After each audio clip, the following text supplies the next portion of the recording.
we got the motorhome, that's when we knew that we had to use it for transportation. The motorhome was used for transportation, and the motorhome was also used for giving clothes and food and all kinds of things. So on Sunday during the week, we would serve the people by taking them to church in the motorhome. But during the weekend, we would load it up on a Saturday morning. Randy, you can turn your light off now.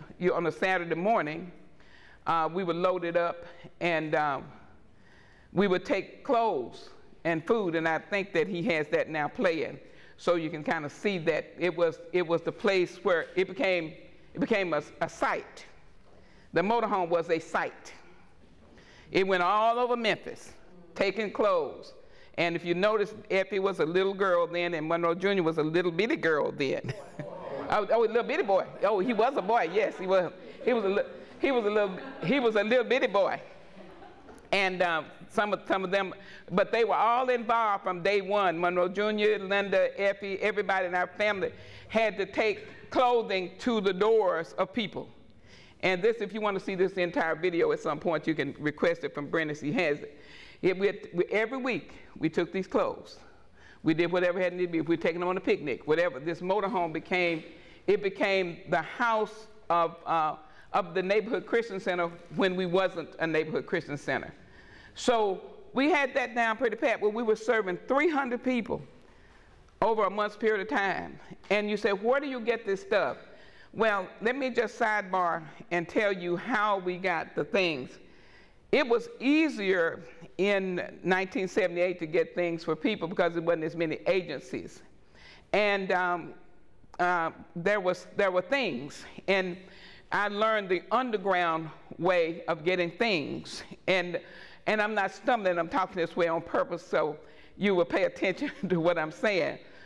Where I got things. Well, there was a certain company that had tissue, and they had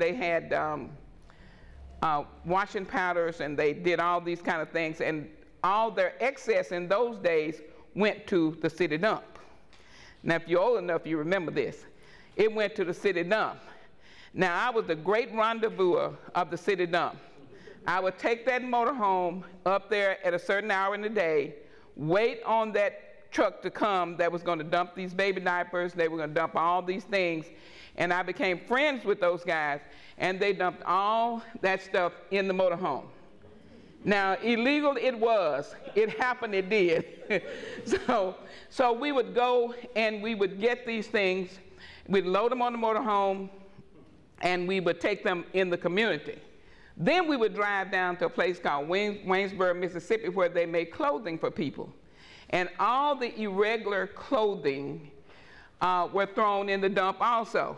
So I became an expert of going into counties and places where they had dumps. And I was the lady that went between the man and the dump. And I got things, I brought them back to Memphis, and we gave them to people until it became illegal. I got caught. Didn't go to jail, but they just cut it out. They said, every now and then they would say, we no longer do that. I was the person behind J.C. Penney's taking all the things out of the dump when they were putting them in there, and they were telling the guys to break them up. I'm standing back there saying, if you don't break them up, I'll take them. So they were my friends. Kroger, all these places, there I was, TG&Y, behind those places getting things for the people in Memphis. And the motorhome was my site. So after a lot of that shut down, and we were at a point where we were serving all these people, we were saying, what are we going to do? What in the world are we going to do? Then we came together with Young Life, with Campus Life, and with Second Prayers and some other churches, and the neighborhood Christian centers were started in a neighborhood. So here we were at Decatur and in the Decatur over near Graham School. Graham, it's over near one of the schools. Anyway, we were there, and we had our first site there.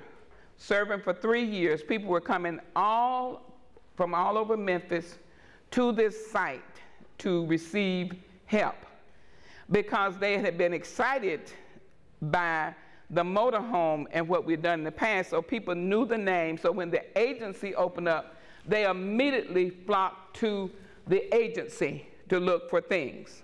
So tutoring and things were offered to those kids, all kinds of things was offered to the kids, but clothing and shoes and food was offered to the parents in the daytime. So I was the only employee and eventually a secretary, but I had like 1,000 people that I was serving every month. Just could not do it. We could not do it in one location. So here, let's stop here and think about what we talked about from the beginning. That I'm in Memphis, and I don't know anybody. And I said, if I get to know anybody, I'm going to have to build a community. If it's going to be a community, I'm going to have to build this community.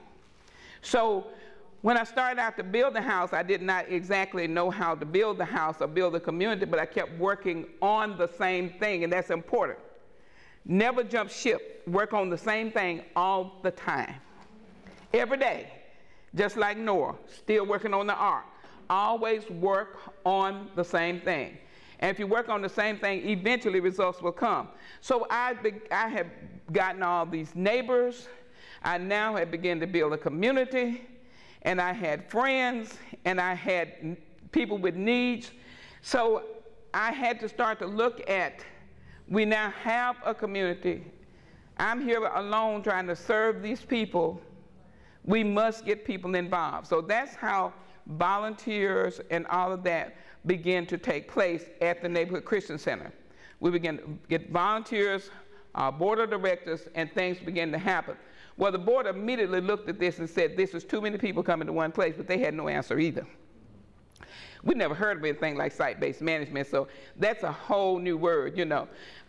Even I heard site-based management, yeah, that's what we were doing in 1978, 85, but we didn't know. We were just doing what we do. We were just doing it like we do it. So what began to happen was I said, we need some help. We need some help. We need somebody else involved. So I began to go to pastors and push on them and say, can we have a little space in your building for a clothes closet? Can we have a little space where people can come here to get some help? So Lamar Terrace on Bellevue was the first person that we got to open up and give us a space. They gave us a space, Lamar Terrace Baptist Church.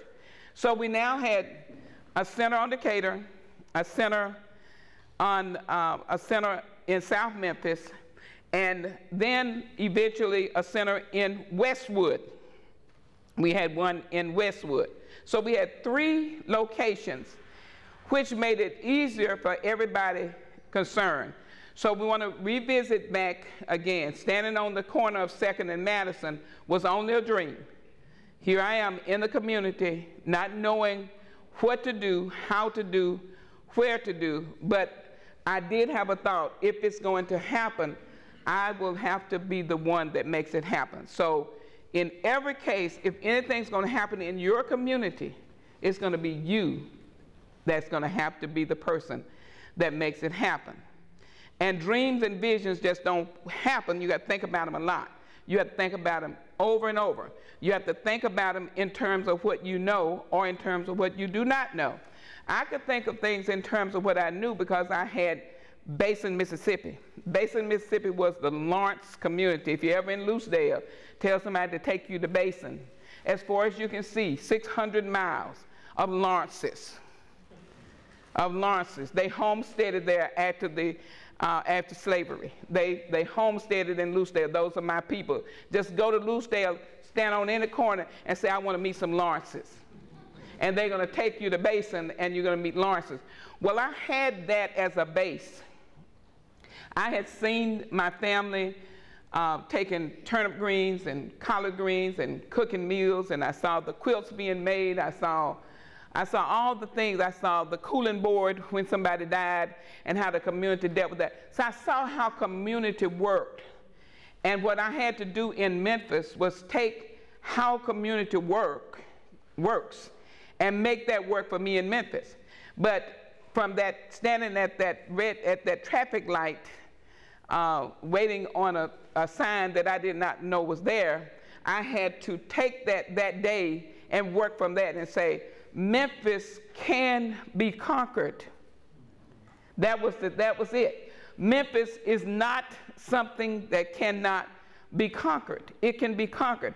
If I had somebody to knock on my window and say, turn right when you see the arrow, it was my cue. There was always somebody there saying, turn right, turn left, go here, go there. And there are people just waiting to become a part of community. There are people always waiting. There are always people like me who left their family and came to a city looking for community. You and I need to connect with those people. We need to look for those people. That's what's happening at Walnut Park. We went into Walnut Park 24 years ago. And Ms. Boone is here. Ms. Boone was there. I was a director there, and how many more people in here was directed at Walnut Park? Several of us were directed at Walnut Park. The first day I walked into Walnut Park 24 years ago was me saying to a person, to Frank Jemison, that I can stop crime in Walnut Park. Now, you say, how can you talk about you can stop crime in Walnut Park? Well, didn't David say I killed a lion, I killed a bear, now I can kill Goliath? That was the same, it's the same principle. I had already conquered 1, 2, 3, 4 neighborhood Christian centers at that time, so going to Walnut Park was not exactly going to be a piece of cake, because the day I walked in with a man dead, bleeding, laying on the ground. And it was my warning sign then, you're going to leave now, you're going to go in. So I waited, the police came. After we were there for 1 week, 4 people were killed that month. 4 people were killed that month, and I was at Walnut Park alone, opening that center. 4 people were killed. It was enough to scare anybody away. But what I said was, I will build community, I will conquer. And we have to be courageous. We have to have something burning in our belly that says, I gotta do what I gotta do. So when we went to Walnut Park, we said we gotta do what we gotta do. So now we have a ministry and we have people at Walnut Park, but first it had to be cleaned up so all the people wouldn't run away. It had to be cleaned up. So we cut out killing. I don't know when the last time they told somebody died over there. It can be stopped. Now, we can't do all things, so I don't want to make you misunderstand that I'm not saying I can clean up Memphis without all people getting in the family. And this is the point. Everybody needs to get in the family. And everybody needs to become a part of the Memphis family and say, this is our domain, and we will change it, we will work with it, we will make it happen because it belongs to us. We must be courageous about it, we must be vicious about it, and we must not quit because it's possible for it to happen. So here we were in Walnut Park, and from Walnut Park, 4 other centers, Walnut, Greenbriar, and Robin Hood, and Puritan Park. And then the other, so neighborhood Christian centers is now in 40 zip code areas. 40 zip code areas. But it went from me standing on the corner of 2nd and Madison saying, if it's going to happen, I will have to make it happen. So that is what happened, and that's where we are today. But we must look at the state we're in today. And I just want to touch on that a little bit about here we are today, and we still have multiple problems with our schools. We still have massive problems in the community, but we do not have enough people that's saying the reason we have the problem. We do not have enough people saying, I will make me a family in this school. I will make me a family in this community. I will make change in this community. I will not run away. I will fight